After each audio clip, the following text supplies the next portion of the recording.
Sir कलम कर दूंगा। ये भी अमीर हमजा थे। अब जब उमर अंदर तशरीफ लाए, सीधे आके हुजूर अलैहिस्सलाम के कदमों में बैठ गए और कहा अशहदु अल्ला इलाहा इल्लल्लाह व अशहदु अन्ना मुहम्मदन अब्दुहु व रसूलुहु। अब जब कलमा पढ़ा तो उसके बाद कुछ वक्त गुजरा, काफिरों में कोहराम मच गया, एक जलजला सा बपा हो गया, उनके ऐवान लर्जा बरंदाम हुए, परेशान हाल हुए, रोए चिल्लाए, हाय क्या हो गया, हाय क्या हो गया। ये इस्लाम की सरबुलंदियों पर रोने वाले, हाय हाय करने वाले पुराने, इन्होंने हजरत उमर के इस्लाम पर भी मातम किया था। हजरत उमर के इस्लाम लाने पर भी बहुत रोए थे, बड़े पछताए थे, बड़े परेशान हुए थे। तो हजरत उमर ने कहा या रसूल अल्लाह, मुझे मांगा है ना, अब उमर आया है, क्यों ना अल्लाह की इबादत अल्लाह के घर में की जाए, तो फिर बैतुल्लाह का दरवाजा खुलवाने वाले कौन बने? हजरत उमर बिन खत्ताब रज़ियल्लाहु तआला। तभी एक रिवायत, खुले आसमान के नीचे हुजूर अलैहिस्सलाम अम्मी आयशा सिद्दीक़ा रज़ियल्लाहु तआला अन्हुमा बैठे थे। हुजूर अलैहिस्सलाम ने फरमाया, आयशा, मेरी उम्मत में एक शख्स ऐसा है जिसके नेकियां आसमान के इन तारों से भी ज्यादा है। आसमान के सितारे तारे आज तक साइंस गिन नहीं सकी, नहीं बता सकी कि इनकी तादाद क्या है। अरब लोग भी जब किसी चीज की लामुतनाही होने, गैर महदूद बेशुमार होने की मिसाल देते थे तो किसके साथ देते? सितारों के साथ। आज हम भी इस तरह करते हैं, आज हम भी इस तरह करते हैं। जिस तरह हदीस में भी आया कि हौज़े कौसर पर जो रखे हुए आबखोरे प्याले होंगे पीने के लिए, तो उनकी तादाद आसमान के सितारों की तरह होगी। हुजूर ने फरमाया, एक उम्मती, मेरा एक सहाबी ऐसा है जिसकी नेकियां इन सितारों से भी ज्यादा है।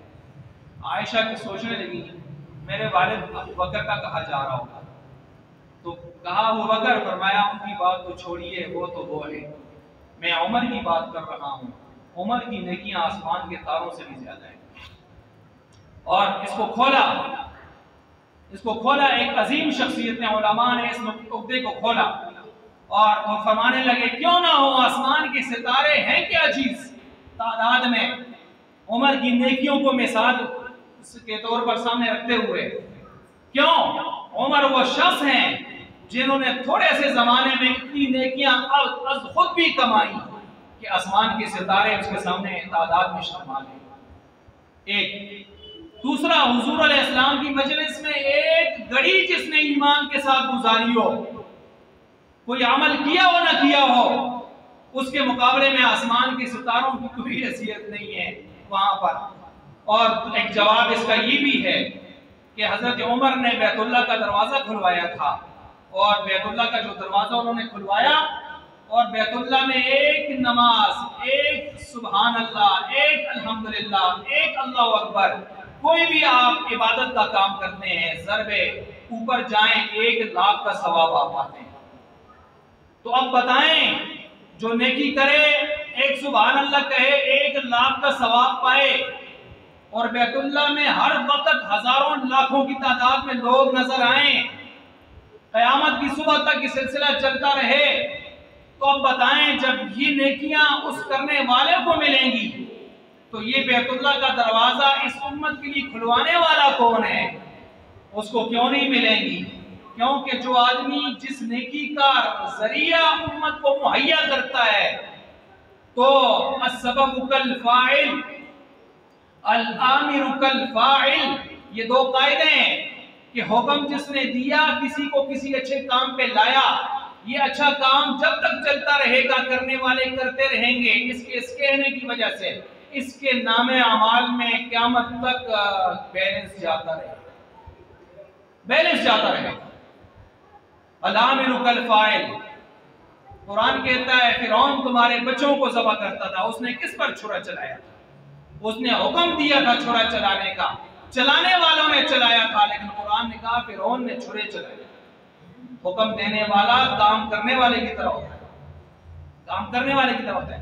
अस्सबबु कल फाइल, जो सबब बनता है, उसके सबब बनने से जो चीज वजूद में आती है, तो वो खैर हो या शर हो, पूरा पूरा हिसाब आता है, पूरा पूरा हिसाब आता है। अगर हम कोई ऐसा काम करें जो खैर का सबब बने, आगे लोग खैर पे आए, मसलन आपने मस्जिद बनवाई, मस्जिद में ताउन किया, आपके इस ताउन से मस्जिद बनी, तो अब जब तक इसमें इबादत होती रहेगी आप सबब बने हैं इसके लिए। हम मर भी जाएं, कब्रों में चले जाएं, ये इबादत का खाता हमें भी लगा रहेगा, बैलेंस पहुंचता रहेगा। और अगर किसी ने खुदा न खासा सिनेमा हॉल बनाया, म्यूजिक सेंटर खोल लिया, वीडियो सेंटर खोल लिया, कैफे नेफे खोल लिए, नाइट क्लब खोले, कुबा खाने खोले, मैं खाने शराब खाने खोले, फोटोग्राफी के सिलसिले जारी किए, और इस किस्म के सिलसिले जो मुआशरे में बेहयाई फैलाने का सबब बनते हैं, इस तरह की चीजें जारी कर दी। ये मर भी जाए, इसने सबब बना है उसको शुरू करने के लिए, चलाने के लिए। ये क़यामत तक बदबख्त अपने नामे अमाल में बुराइयां वसूल करता रहेगा। इसलिए हमें बहुत एहतियात से चलना चाहिए। जो अमल हम कर रहे हैं खैर का हो, शर का ना हो, वगरना बदबख्तरीन इंसान चंद हैं। उनमें से एक बदबख्तरीन इंसान वो है जो किसी नबी के हाथ से मारा जाए, फिर बदबख्तरीन इंसान वो है जिसके हाथ से कोई नबी शहीद हो जाए, फिर बदबख्तरीन इंसान कुरान ने कहा अशकाहा, वो बदबख्त अब्दुर्रहमान बिन मुलजिम था जिसके अशकाहा, जिसकी तलवार से हजरत अली शहीद हुए थे। फिर बदबख्तरीन इंसान वो शख्स है जो खुद तो मर जाए लेकिन उसका गुनाह जिंदा रहे, जुनैद जमशेद और इस तरह के बहुत सारे लोग जिनको अल्लाह ने हिदायत दी, वो फिर लोगों से अपीलें करते थे, अल्लाह का वास्ता हमारे गाए हुए गाने न सुनना, हमारी की हुई बेहयाइयां न देखा करो, जाया कर दो, तुम्हें अल्लाह का वास्ता। जब समझ आ गई, और जब समझ ना आए तो मौत तक आदमी नाचता ही रहता है, और फिर उसको समझ नहीं आती कि इसके बाद मेरे साथ होने क्या वाला। ठीक है, हर आदमी ने हिसाब देना है अपनी जिंदगी में किए जो कुछ किया उसने, लेकिन वाकई बदबख्तरीन इंसान होगा जो खुद तो मर जाए और पीछे गुनाह छोड़ के चला जाए। और अल्लाह माफ फरमाए, इस तरह के गुनाह हमारे खातों में भी होते हैं। ये टीवियां घर में ला के जो हम रखते हैं, टीवियां तो खुद तो मर जाते हैं, टीवियां देखने वाले देखते हैं, जब तक ये टीवी चलती रहेगी कब्र में आग लगती रहेगी। ये जो हम डिश एंटीने बड़े बड़े ला के अपने घरों पर रखे हुए हैं, जब तक ये डिश एंटीने ऊपर रखे रहेंगे कब्र में आग लगी रहेगी। ये जो घरों के ऊपर हमने कुत्ते चढ़ाए हुए हैं और गली से गुजरने वाला शरीफ इंसान बड़ी मुश्किल से गुजरता है, तो ये जब तक कुत्ते छतों पर चढ़े हुए हैं कब्र में चले भी जाएं, हमारी नेकियां जो कुत्ता पालता है रोजाना कितने कीरात उसमें से कम होता रहता है, तो जब मर जाए तो क्या कीरात कम नहीं होगा? ये बदबख्त तो आगे क़यामत बड़ी आने तक तो खाली हो जाएगा, सारे कीरात चले जाएंगे, इससे कुत्ते भौंकते रहेंगे घर में और इसका कीरात जाता रहेगा। इसने कमाया कितना से है जो जाया कर रहा है। इस तरह के ये गटार, सिंगार, ये दौलत, ये तबले, बाजे, सरंगियां, आज की बेहुदा जो बाज नौजवान नस्ल है जो अपने वालिदैन से कहती है हमें खरीद के दो, घरों में रखते हैं, खुद तो मर जाएंगे, पीछे ये बेहयाई के सिलसिले चलते रहेंगे, कब्र में आग लगती रहेगी। फिर आके पूछते हैं जी मुफ्ती साहब, मौलवी साहब, एक ख्वाब है जी कसम दसवां दी काबल पीना जी, तुम दसते हैं कसम दस्यो ना जी, दसो अबा जी को दे है कब्र में आग लगी थी, अबा जी को दे है रोंदा सा उस किस्म का, अबा जी को देखा है सर नोच रहा था अपना, अबा जी को देखा है बहुत बुरा हाल था उसका। यकीन जाने मिंबर पर बैठा हूं, कईयों ने खबर पूछी तो उसका जवाब है कि ये जो हुकूकुल्लाह और हुकूकुल इबाद में डंडियां मार के गए हैं उनको सामने लाओ, उसका इजाला करो। ये तीजे चलीसवें जुमराते फलाते और ये सलाने फलाने हिंदुओं की रस्में, किसकी रस्में? हिंदुआना रस्में करने से बाप नहीं छूटेगा। भाई नहीं छूटेगा, चचा दादा नहीं छूटेगा, बल्कि अमलन उसके लिए जो तरतीब है वो करे। आया किसी का कुछ दबाया, आया किसी का कुछ देना था, कर्ज लिया था, आया किसी की कोई अमानत रखी थी इसके पास जो आपने भी नहीं दी, आया इसने मीरास में बहन अपनी बेटियों को बहनों को महरूम कर दिया था। ये सारी बातें सोचनी होंगी हमें। ये सारी चीजें देखें जो अमली तौर पर काम करने के काम होते हैं वो हम नहीं करते। अच्छा, जो उस बड़े बुजुर्ग के अच्छे दोस्त थे, उनके साथ अच्छे ताल्लुकात रखे जाएं ताकि उनको उसकी कमी का एहसास ना हो। कि आज देखें उसके अच्छा जानशीन है जो उस रस्म को तरतीब को कायम रखा हुआ है, मौका बमौका इसारे सवाब का वो तरीका जो उलमा बताते हैं उसके मुताबिक, ना कि जुमराते शराते और ना कि तीजे चलीसवें और सलाने फलाने, इनमें कोई सवाब नहीं है, उल्टा पकड़ है, पकड़ पकड़। क्योंकि दीन हमारा रस्मी नहीं है, शरई है। शरीयत एक मुख्तस एक पूरी तरतीब का नाम है जो आ चुकी है, उसके मुताबिक चलना है। रस्मी नहीं है कि मौसम के साथ बदलती रहे। रस्म और शरीयत में बड़ा फर्क होता है, सुन्नत और रस्म में बड़ा फर्क होता है। सुन्नत हर मौसम में एक, हर जगह में एक। मिसवाक यहाँ सुन्नत है तो अमेरिका में सुन्नत नहीं है, उधर भी सुन्नत है। दुनिया के किसी वो होने पर जाए, मिसवाक सुन्नत है, सुन्नत रहेगी। जो रस्म होती है वो दीन नहीं होता, और खासकर रस्में बद हो शरीयत के मुकाबले में आ जाए या शरीयत का लेवल इख्तियार कर ले फिर बुरी हो जाती है। फिर तो छोड़ना जरूरी है, फिर छोड़ना जरूरी होता है जब दीन के नाम पर लोग उसको करने लगे। और रस्म की मिसाल होती है जंगली बूटी की। जंगली बूटी मंसरा की और होती है, उधर पत्थर की और होती है, पंजाब की और होती है, अमेरिका में जाएं कुछ और तरह की होती है। जंगली बूटियां अपने अपने इलाकों की जुदा जुदा होती हैं। रस्म की मिसाल, खुराफात की मिसाल जंगली बूटियों की होती है। और जंगली बूटियां जब फसल में आ जाएं तो फसल को बर्बाद करती हैं, उनको आप फिर ताल चाल करके निकाल के क्यों मारते हैं पड़। इसी तरह सुन्नत को लेना है, रस्म आ जाए जो ताल करके बात, और सुन्नत का पता ना हो तो पूछ लें। बहरहाल ये तो बहुत सारी चीजें और आपके सामने मैंने रखी।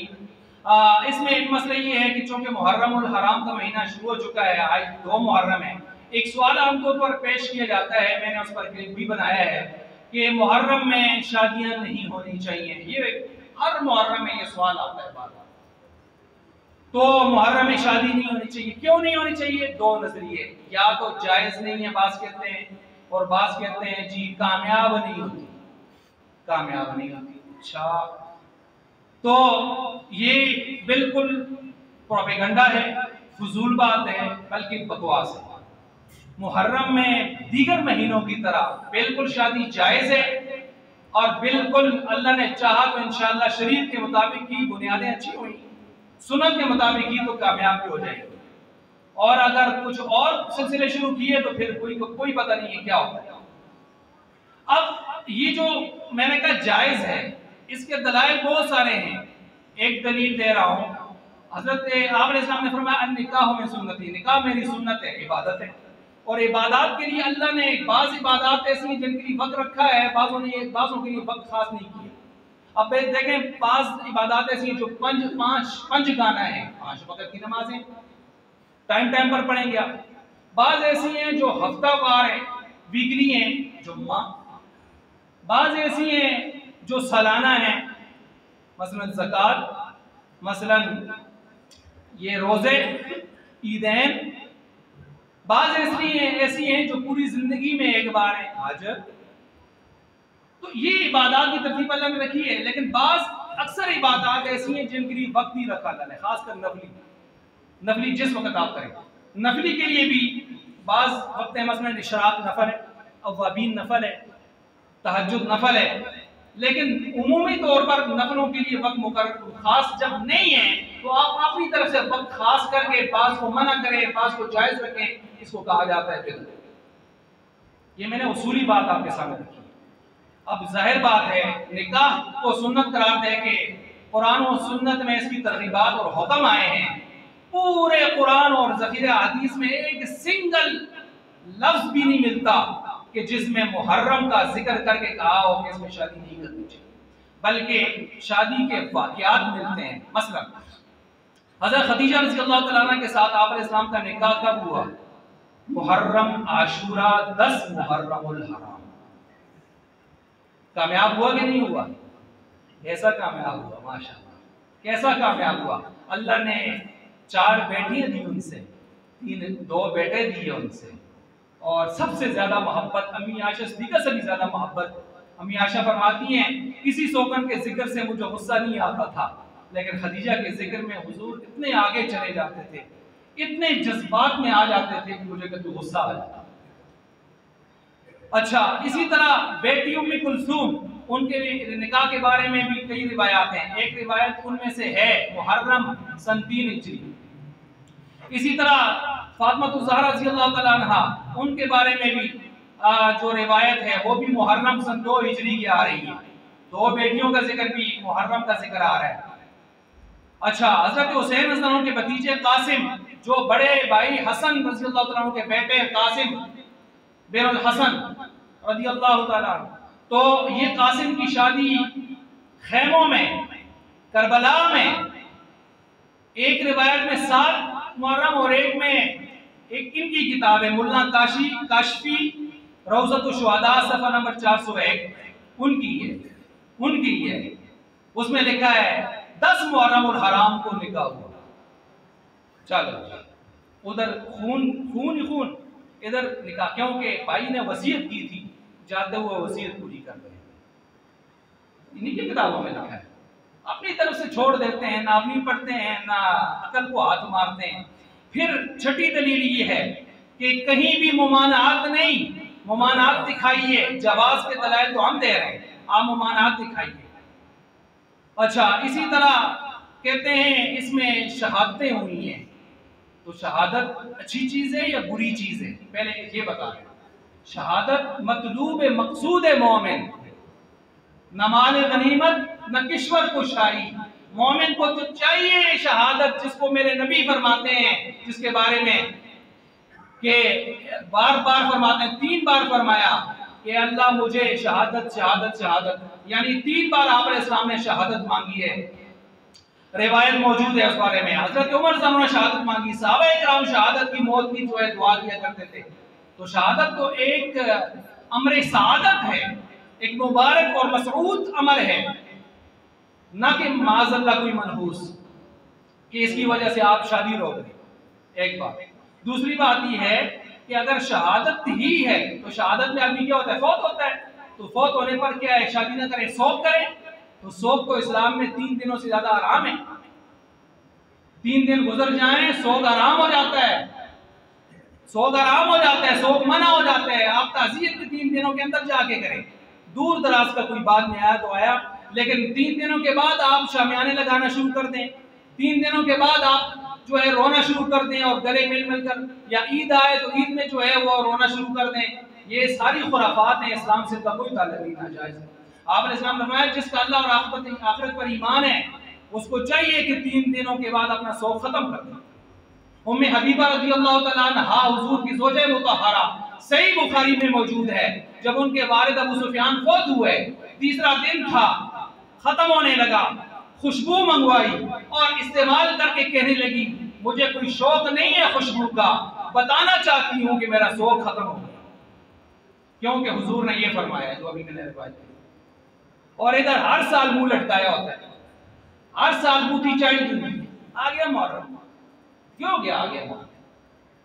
ओ भाई शौक आराम है इस्लाम में, क्या करते हैं? दुकानें बंद, मार्केटें बंद, ये नहीं है, मना है।